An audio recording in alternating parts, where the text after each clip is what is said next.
আসসালামু আলাইকুম ওয়া রাহমাতুল্লাহি ওয়া বারাকাতুহু। হযরত সুলাইমান আলাইহিস সালামের পূর্ণাঙ্গ জীবনী। প্রিয় দর্শক, আজকের এই দীর্ঘ ভিডিওতে আমরা আলোচনা করব মহান নবী, আল্লাহর প্রিয় বান্দা, জিন, মানব, পশু পাখির ভাষা বুঝতে পারা সেই আশ্চর্য নবী হযরত সুলাইমান আলাইহিস সালাম। হযরত দাউদ আলাইহিস সালামের পরে যিনি নবুয়ত লাভ করেছিলেন তিনি হলেন তারই পুত্র হযরত সুলাইমান আলাইহিস সালাম। আল্লাহ তাআলা তাকে এমন কিছু বিশেষ মুজিজা দিয়েছিলেন যা পৃথিবীর অন্য কোনো মানুষকে দেওয়া হয়নি। বাতাস তার আদেশ মানত, জিনেরা তার জন্য কাজ করত, পাখির ভাষা তিনি বুঝতেন, এমনকি পিঁপড়ার ভাষাও তিনি শুনতে পেতেন। আজকের এই ভিডিওতে আমরা জানব তার জন্ম ও শৈশব, নবুয়ত লাভ, জিনদের রাজত্ব, বাতাসের উপর ক্ষমতা, পাখিদের ভাষা বোঝা, হুদহুদ পাখির ঘটনা, সাবা রানীর কাহিনী, বিশাল রাজত্ব, তার ইবাদত ও তাকওয়া, মৃত্যুর রহস্যময় ঘটনা এবং তার জীবন থেকে শিক্ষা। জন্ম ও বংশ পরিচয়। হযরত সুলাইমান আলাইহিস সালাম ছিলেন মহান নবী হযরত দাউদ আলাইহিস সালামের প্রিয় পুত্র। তিনি বনি ইসরাইল জাতির একজন সম্মানিত নবী ও বাদশা ছিলেন। আল্লাহ তাআলা তাকে দুনিয়ার অন্যতম শক্তিশালী শাসক হিসাবে প্রতিষ্ঠিত করেছিলেন। তার পিতা হযরত দাউদ আলাইহিস সালাম ছিলেন একজন নবী, বাদশা এবং অসাধারণ কণ্ঠের অধিকারী। যখন তিনি জাবুর শরীফ তিলাওয়াত করতেন তখন পাহাড় ও পাখিরাও তার সাথে তাসবিহ পাঠ করত। এই মহান ঘরেই জন্মগ্রহণ করেন সুলাইমান আলাইহিস সালাম। ছোটবেলা থেকেই তিনি ছিলেন অত্যন্ত জ্ঞানী, বুদ্ধিমান ও আল্লাহভীরু।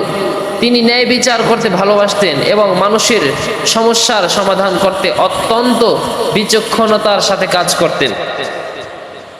একদিন দুই ব্যক্তি একটি জমির ফসল নিয়ে হযরত দাউদ আলাইহিস সালামের কাছে বিচার নিয়ে আসে।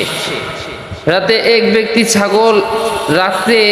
ব্যক্তির ছাগল অন্য ব্যক্তির ফসল খেয়ে ফেলে। তখন হযরত দাউদ আলাইহিস সালাম একটি সিদ্ধান্ত দেন, কিন্তু তরুণ সুলাইমান আলাইহিস সালাম আরো সুন্দর একটি সমাধান দেন। আল্লাহ তাআলা কোরআনে উল্লেখ করেছেন যে তিনি সুলাইমান আলাইহিস সালামকে বিশেষ জ্ঞান দান করেছিলেন। এভাবেই ছোটবেলা থেকেই তার অসাধারণ প্রজ্ঞা প্রকাশ পেতে শুরু করে। নবুয়ত লাভ।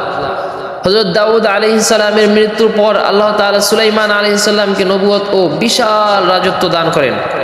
তিনি শুধু একজন নবী ছিলেন না, বরং ছিলেন একজন শক্তিশালী বাদশা। তিনি আল্লাহর কাছে একটি দোয়া করেছিলেন। তিনি বলছিলেন, হে আমার রব, আমাকে ক্ষমা করুন এবং আমাকে এমন রাজত্ব দান করুন যা আমার পরে আর কাউকে দেওয়া হবে না। আল্লাহ তাআলা তার এই দোয়া কবুল করেন। এরপর তাকে এমন ক্ষমতা দেওয়া হয় যা মানব ইতিহাসে বিরল। আল্লাহ তার অধীনে করে দেন জিন জাতিকে, বাতাসকে, পশু পাখিকে এবং অসংখ্য সৈন্যবাহিনীকে। তার রাজত্ব ছিল অত্যন্ত সুবিশাল। মানুষ, জিন এবং পাখি সবাই তার সেনাবাহিনীর অংশ ছিল। বাতাসের উপর তার ক্ষমতা। হযরত সুলাইমান আলাইহিস সালামের অন্যতম বড় মুজিজা ছিল বাতাসের উপর নিয়ন্ত্রণ। আল্লাহ তাআলা বাতাসকে তার অধীনে করে দিয়েছিলেন। তিনি যখন কোথাও যেতে চাইতেন তখন বিশাল এক মঞ্চের মতো কাঠামোর উপর বসতেন। সেই মঞ্চে তার সৈন্যবাহিনী, খাদ্য, আসবাবপত্র সব কিছু থাকতো। তারপর বাতাস সেই বিশাল মঞ্চকে উড়িয়ে নিয়ে যেত দূর দূরান্তে। কোরআনে উল্লেখ আছে, সকালে যে দূরত্ব অতিক্রম করা হতো বিকালেও সমপরিমাণ পথ অতিক্রম করা যেত। মানুষ বিস্মিত হয়ে যেত এই দৃশ্য দেখে। আল্লাহর শক্তির সামনে সবাই অসহায়। জিনদের রাজত্ব। আল্লাহ তাআলা জিন জাতিকেও সুলাইমান আলাইহিস সালামের অধীন করে দিয়েছিলেন। জিনেরা তার জন্য বিভিন্ন কঠিন কাজ করত। তারা বিশাল বিশাল প্রাসাদ নির্মাণ করত, সমুদ্রের গভীরে ডুব দিয়ে মুক্তা নিয়ে আসতো, বড় বড় পাত্র ও মূর্তি তৈরি করত। যেসব জিনিস অবাধ্য হতো তাদের শিকলে বন্দী করে দেওয়া হতো। সুলাইমান আলাইহিস সালাম কখনো নিজের ক্ষমতার অহংকার করেননি। তিনি সব সময় বলতেন, এসব আমার রবের অনুগ্রহ। পশু পাখির ভাষা বোঝা। আল্লাহ তাআলা তাকে পশু পাখির ভাষা বোঝার বিশেষ ক্ষমতা দিয়েছিলেন। একদিন তিনি তার বিশাল বাহিনী নিয়ে কোথাও যাচ্ছিলেন। সেখানে একটি পিঁপড়া অন্য পিঁপড়াদের বলল, হে পিঁপড়ারা, তোমরা নিজেদের গর্তে ঢুকে পড়ো, যে সুলাইমান ও তার বাহিনী অজান্তে তোমাদের পিষে ফেলে না। তোমরা তাড়াতাড়ি তোমাদের গুহায় ঢুকে পড়ো, কেননা সুলাইমান এবং তার বাহিনী তোমাদের পিষে ফেলতে পারে। এই কথা শুনে সুলাইমান আলাইহিস সালাম মুচকি হাসলেন এবং আল্লাহর শুকরিয়া আদায় করলেন। তিনি বুঝতে পারলেন যে সব সৃষ্টি আল্লাহর ইবাদত করে। হুদহুদ পাখির ঘটনা। একদিন তিনি লক্ষ্য করলেন তার বাহিনীতে হুদহুদ পাখি নেই। তিনি বললেন, হুদহুদ কোথায়? যদি সে যথাযথ কারণ না দেখায় তবে আমি তাকে শাস্তি দেব। কিছুক্ষণ পরে হুদহুদ এসে বলল, আমি এমন একটি সংবাদ নিয়ে এসেছি যা আপনি জানেন না। আমি সাবা নামক এক রাজ্যের সংবাদ নিয়ে এসেছি। সেখানে এক নারী শাসন করে, তাকে অনেক সম্পদ দেওয়া হয়েছে এবং তার একটি বিশাল সিংহাসন আছে, কিন্তু তারা আল্লাহর পরিবর্তে সূর্যের উপাসনা করে।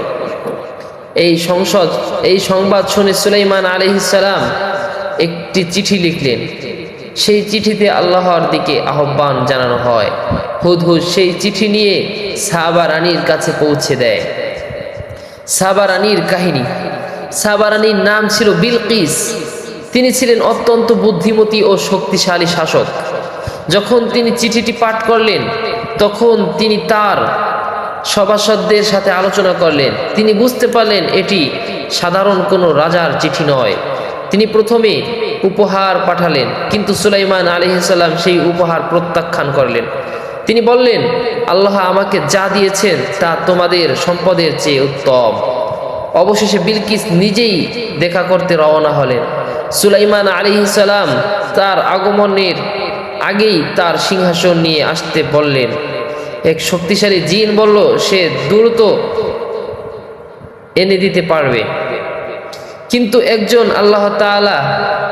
একজন আল্লাহওয়ালা ব্যক্তি চোখের পলকে সেই সিংহাসন উপস্থিত করে দিলেন।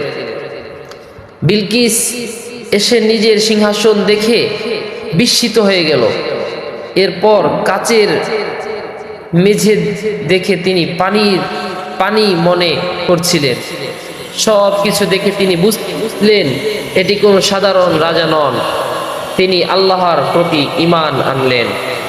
বিশাল রাজত্ব ও ন্যায় বিচার। সুলাইমান আলাইহিস সালামের রাজত্ব ছিল পৃথিবীর অন্যতম বিস্ময়কর রাজত্ব। তার রাজ্যে ন্যায় বিচার প্রতিষ্ঠিত ছিল। তিনি গরিবদের সাহায্য করতেন, মানুষের সমস্যা শুনতেন, আল্লাহর আইন অনুযায়ী বিচার করতেন। তার বাহিনীতে ছিল মানুষ, জিন, পাখি, ঘোর শহর আর সৈন্য। সবাই শৃঙ্খলার সাথে চলত। তিনি কখনো ক্ষমতার অহংকার করেননি, বরং তিনি সব সময় আল্লাহর শুকরিয়া আদায় করতেন। ইবাদত ও তাকওয়া। এত বড় রাজত্ব থাকা সত্ত্বেও তিনি ছিলেন অত্যন্ত ইবাদতগুজার। তিনি দীর্ঘ সময় নামাজ পড়তেন, আল্লাহর জিকির করতেন। একবার সুন্দর ঘোড়া দেখতে গিয়ে তিনি আসরের নামাজের সময় ভুলে গিয়েছিলেন। এরপর তিনি খুব অনুতপ্ত হন এবং আল্লাহর দিকে ফিরে আসেন। তিনি বুঝতেন দুনিয়ার সব ক্ষমতা ক্ষণস্থায়ী, আসল সফলতা হলো আল্লাহর সন্তুষ্টি। মৃত্যুর রহস্যময় সেই ঘটনা। হযরত সুলাইমান আলাইহিস সালামের মৃত্যু ছিল অত্যন্ত বিস্ময়কর। তিনি লাঠির উপর ভর দিয়ে দাঁড়িয়ে ইবাদত করতেছিলেন, সেই অবস্থায় তার মৃত্যু হয়। কিন্তু জিনেরা তা বুঝতে পারেনি। তারা ভেবেছিল তিনি এখনো জীবিত আছেন, তাই তারা কাজ করতেই থাকে। অনেক দিন পরে একটি পোকা তার লাঠি খেয়ে শুরু করে, একেবারে সব লাঠি খেয়ে ফেলে। যখন লাঠি ভেঙে যায় তখন তার দেহ মাটিতে পড়ে যায়। তখন জিনেরা বুঝতে পারে তিনি মারা গেছেন। এই ঘটনার মাধ্যমে আল্লাহ প্রমাণ করেন জিনেরা গায়েব জানে না। তার জীবনের শিক্ষাসমূহ। হযরত সুলাইমান আলাইহিস সালামের জীবন আমাদের অনেক কিছু শিখায়। ক্ষমতা আল্লাহর দান, অহংকার করা উচিত নয়। আল্লাহর শুকরিয়া আদায় করতে হবে, ন্যায় বিচার প্রতিষ্ঠা করতে হবে, দুনিয়ার রাজত্ব ক্ষণস্থায়ী, আল্লাহর আইন অনুযায়ী শাসন ব্যবস্থা করতে হবে। আল্লাহর আইন আর আল্লাহর অনুগত্যই আসল সফলতা। প্রিয় দর্শক, এ ছিল মহান নবী হযরত সুলাইমান আলাইহিস সালামের পূর্ণাঙ্গ জীবনী। তিনি ছিলেন এমন একজন নবী যাকে আল্লাহ অসাধারণ ক্ষমতা দিয়েছিলেন, কিন্তু এত কিছুর পরও তিনি ছিলেন বিনয়ী, আল্লাহ ভীরু এবং ন্যায়পরায়ণ। তার জীবন আমাদের শেখায়, মানুষ যত বড়ই হোক না কেন, আল্লাহর সামনে সবাই অসহায়। ভিডিওটি ভালো লাগলে লাইক দিন, কমেন্ট করুন এবং ইসলামিক ঐতিহাসিক বা ইসলামের ইতিহাসের আরও ভিডিও পেতে চ্যানেলটি সাবস্ক্রাইব করুন। আসসালামু আলাইকুম ওয়া রাহমাতুল্লাহি ওয়া বারাকাতুহু।